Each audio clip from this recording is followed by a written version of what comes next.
Bonjour et bonsoir, fidèles internautes Elson TV en direct d'Irlande. Chers internautes, merci d'être nombreux de nous suivre en direct d'Irlande, de Dublin.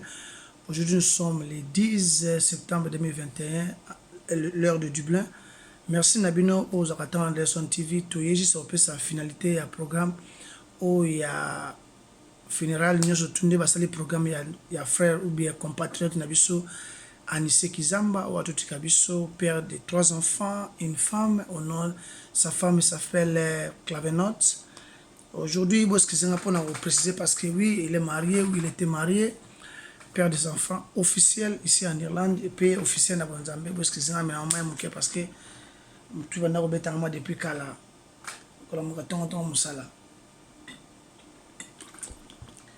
alors, on a juste à pesa programme oyo bapesi biso programme oyo eza pona mutu nyonso tu oyo ayebaki Anissé Kizamba oyo ayebaki mwasi na ye Clavenote oyo baza na communication déjà na mwasi ne bazobenga kosouhaiter mes condoléances de plus sincère et aussi na oyo bayebaki mobali na ye notre frère congolais, notre frère compatriote Anissé Kizamba, où est otika biso na liwa ezaki biso batu moi nombre ya tumsu ba te kanisa za maladie et azalaki maladie akotaki hôpital donc et le surtout ezala toujours na secret na famille ba ndenge ba évoluer ka ne ba protéger makambo na bango nde ba baka mwana soza libumu azaya yo moko soki abima za ya batu donc Anissé ti azalaki wana na hôpital ezalaki likambo ya ye na mwasi na ye je crois na 2-3 personnes ya famille mais le reste c'était juste c'est ceux qui habitent tous les gens ont toujours informé aujourd'hui Dieu a décidé d'une autre manière et tout continue à mes condoléances puis courage na famille na ye surtout na mwasi na ye pe bana na ye parce que na bibana ne basi ba kolumwa liboso simo akolimuke. Ils ont choc makasi parce que kabwana bana yo brusquement kabongo et ça fait très mal, ça fait vraiment très mal. N'est que ça programme où ils apprécient. Bon c'est nga ina za obligé na kota na calendrier.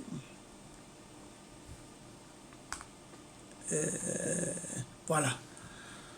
Aujourd'hui le vendredi le 10 septembre 2021 exposition ya corps ya ndeko na biso Anissé Kizamba et que vous allez exposer la date il y a le 17 je dis bien le 17 septembre 2021 tout ça vous avez biso adresse et puis na bateau ba uta Irlanda ba kende kuna ba bi pona faciliter tâche tango somba bien na ozala sir okitana na aéroport à Nottingham pour permettre yo ezala musika te na place ya vali na place ya ko vanda pe na adresse oyo ba ko tchana exposition encore ya frère Anissé Kizamba et aussi na place aux environs ba kundeka na cimetière ya Nottingham donc le 17 ça sera le vendredi exposition encore na ye et kozala wana et aussi enterrement et kozala le 18 là ça sera le samedi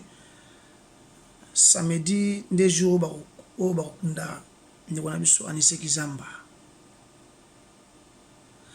naza ko bela na papa maman on sobaki Anissé depuis dans les premiers jours akotaki na mboka oyo na ba o bayebaki avant akota na mboka oyo to sengi ke benga Elson TV nazo senga ke wite to yebi ke parents soki akei bana batikali pasi ekomaka difficulté kotaka souffrance ezwaka place mais to senga na ndeko mobali ndeko mwasi place nyonso zwami oyeba Anissé te mais soki ndeko congolais akufi ou en général ndeko africain ndeko telema beta poche pona kosunga et surtout la personne oyo ezaki atiki bana bayaki na soutien ya papa na bango to baki 90% parce que 100% mutapesaka ezaka nzambe et aujourd'hui papa azate le papa n'est plus charge comme susu ya molai donc poche comme mususu mokuse parce que poche yaki mwa molai mais comme mususu mokuse po bozwi et comme moi passe tant que moi votre jeunesse c'est toujours au milieu du village na yo senga na yo papa maman olanda vidéo oyo Soko yebi mwasi na ye, maman ba na ye, la femme ou sa femme légitime, ko tia quelque chose, ko benga. Soki omoni pete moya ko benga yate, contacter même Elson TV directement. Na kozwa nde na minute na za kozwa mwa muke ya matanga ya sœur na biso nana ekala ndala mwasi ya grand frère na so partout ndala. Yango to sengi na yo mwa quelque chose pona ko yedi bana oyo. To yebi ke wi mwana avivaka na papa na mama. Mwana zoka soutien ya papa na mama. Et aujourd'hui papa azate tala niveau ya souffrance nenge bandi. Tala ndenge place na mona ke wi to ba passager. Tala ndenge place na mona pena to na so ba paya. Tala ndenge na place na mona ke natika na o taba fier ke orgueil na miso abatu. Tala ndenge na evita ko sala mabe. Qui n'a pas mingi malamu place en onde yango. Quand âge Anissé, il était encore très jeune. Mais à croire qu'il même pas. Quand la vision, ba projet, ba calcul Anissé qui zambazala kinango, ce n'est pas encore le moment. Mais Dieu a dessiné notre manière. Aujourd'hui, notre compatriote nous a laissé, nous a quittés. Nous avons toujours, nous avons vraiment répété yango. Tobete ba poche. On y a ce yoko zanango. Soko benga famille na baza te contacter le son TV direct na koya. Je vais me sacrifier na koya kozwa onyo soko zana yango. Atiki bana. Je dis bien atiki bana. Ça fait très mal. Maman atikali loboko moko. Place yoko make yende papa, yende mama. Yende nyoso na vie ya bana oyo. Bakomi orphelin ya père. Et le père qui est force, le père qui est la force, na kati ya couple ya mwasi na mobali, na kati ya couple ya mama na bana. Papa mama place ozomi na osenga na yo. Nzoto lelo na kati ya frigo to na congélateur pesa malili. Eza nzoto ndenge mona nzoto ngano lelo to vandi ngalo to zota la télé to za kolia to sepela to ça tout. Mais na sengi to sala quelque chose pour na ko soutenir bana ya Anissé Kizamba. Bato wayebi Anissé Kizamba na mboka aswana mutu te afinga na mutu te tina ndenga longo na mboka oyo akomi na Angleterre. Siège na ye comme dit base na ye c'est l'Irlande. Sa femme aussi bana bango balé ba boti na mboka Irlande. Tuza ko senga na yo fungola motema lona okobuka. Soko lonite okobuka nini? Pesa ba ko pesela yo. Kanisa ba okanisela yo. Ezalaka réciproque. Na lobaka terme oyo na tchaka mana munoko te passer na mono ba conséquence na yango. Koyeba neza ko ndima mateo ba acte ne mute posaka. Ba acte ne mute ça ezaki eza mona na tangible. Yango mute pesa ba to se manifester. Mes frères et sœurs, ça là quelque chose place aux hommes pour na frère na biso Anissé Kizamba. Exposition encore na yeko zala le 17 vendredi na niveau ya Nottingham. Bientôt là, sur la sisi na rotila bino adresse place Oyo, va exposer corps et Anissé Kizamba. Et puis le samedi, le 18 septembre 2021, Oyo va une journée, aujourd'hui il y a enterrement naïe. Va tout la dernière demeure naïe, autre monde en sous de côté, tout kabouin naïe. Place yango na mona rangoyo. Oonga na bonga, oonga na sala kaboué, qui grodo orgueil. Ko finga batu, ko chrétien batu, ko créer batu ba problème, ko jalouser batu pour rien, on dirait aux monument. Nous aux nzetete, aux appels libendete, aux ara nzoto, aux akiwite, ceux qui ba tia ngo kaka ne fils que kaka une minute sans makila sans mai, tala ndenge komaka nango. Et baloki mbamo mabele. Je suis pas pasteur, mais juste relancer un message na ba jeunes, surtout les jeunes. Oiseau penser que oui, on est lobby. Et ce n'est pas Dieu qui a dit, ce n'est pas Dieu qui a décidé. Même ton père, même ta mère, mais Dieu n'a pas encore dit, Dieu n'a pas encore parlé, Dieu n'a pas encore décidé. Merci Nabino, cher internaute. Vous avez la connoté de nous suivre partout dans le monde. Tu y a qui juste repère Sabino message oyo. Na foi Nabiso Anissé Kizamba oh déjà va passer sur programme exact. Vous allez finalité à programme naie. Le corps sera exposé le vendredi le 17 septembre 2021 na ville à Nottingham. Bientôt là je vais lancer l'adresse et Le 18, et aux samedi, enterrement naïe. Papa, maman, tous les quatre des provinces, avant na Cork, avant na Limerick, avant na Gaulois, avant à comme marié, à Tamboy na Mboka na surtout, ba ville na surtout. Oh ba yebi Anissé Kizamba, un grand, je dis bien, un grand, un gros patriote combattant au Yatikibisu. Trou écoute. Et je demande aussi, je lance le message sur les combattants, les patriotes, les combattants, les résistants ici en Irlande. Réveillez-vous, faites quelque chose. Réveillez-vous, faites tout possible de s'organiser. Vous devez aussi organiser pour préparer quelque chose. Je vais vous couper ça, les détails. Autant que vous patriote, vous avez le numéro ça. Vous êtes tellement nombreux et le programme est pesami. Tu as vu jour où exposer corps et Anissé Kizamba, tu as vu jour où kunda Anissé Kizamba tout le monde. C'est le moment de faire quelque chose. Frères et sœurs, combattants et combattantes, résistants et résistantes, congolais, aidons-nous, tous sungana. Et ça les kamekoi, tu éviter le lot, tu éviter l'opi. Même les pasteurs au Baïba qui Anissé Kizamba des années ici en Irlande.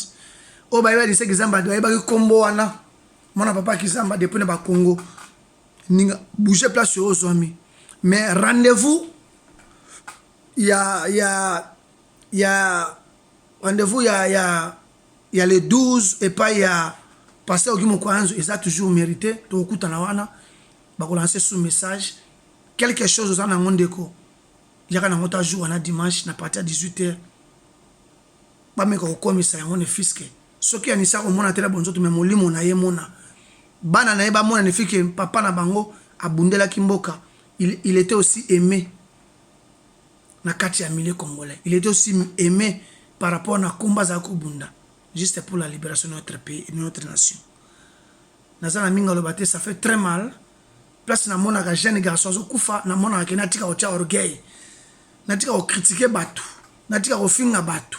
Mais je parle ça de manière générale.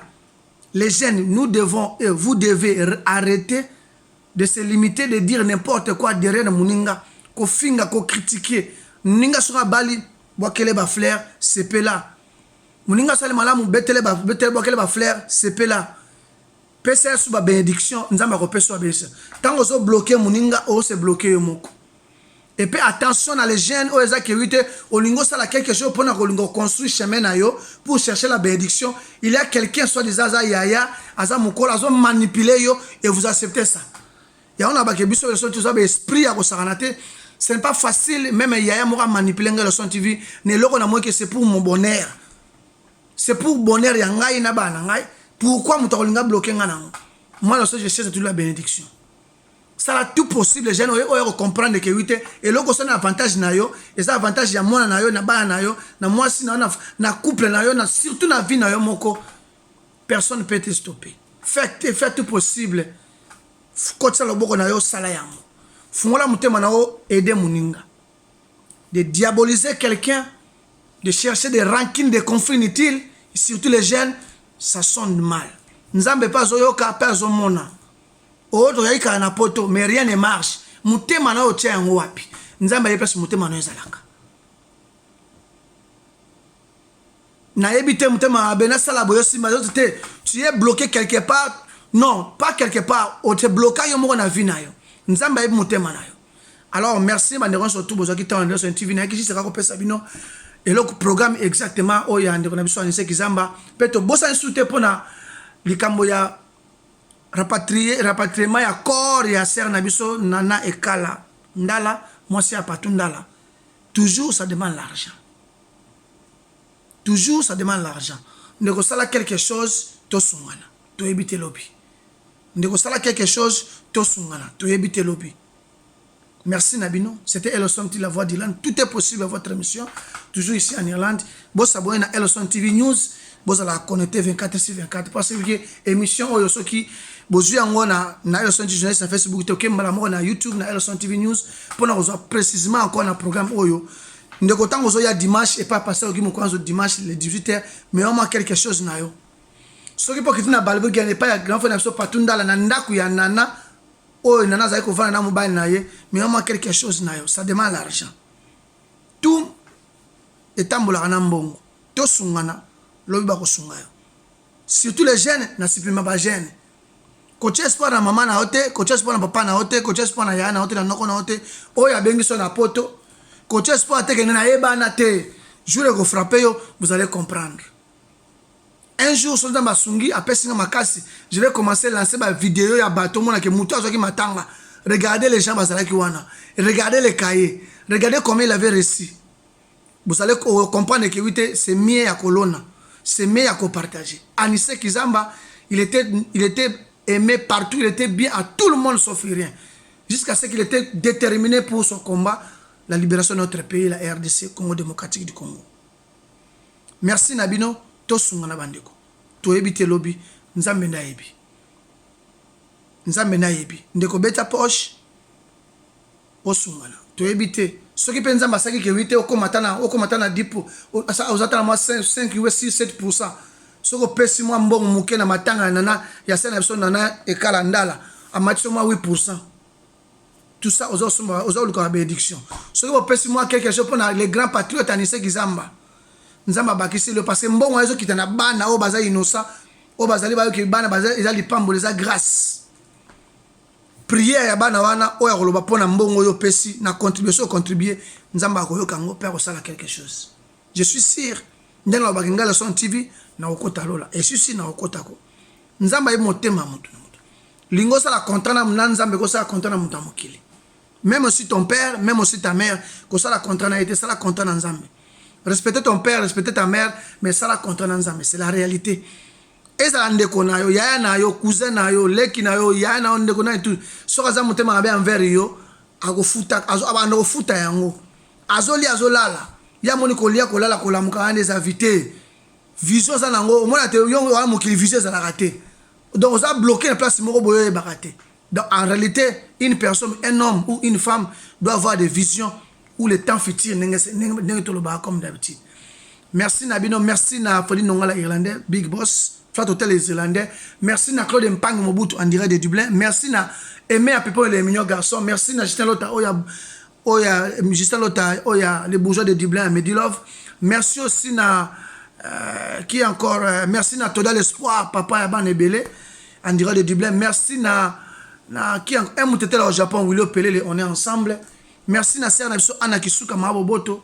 Makamangonde yango za fragile soko yoki on faut bachar de poule quand o koma kaka o sala quelque chose.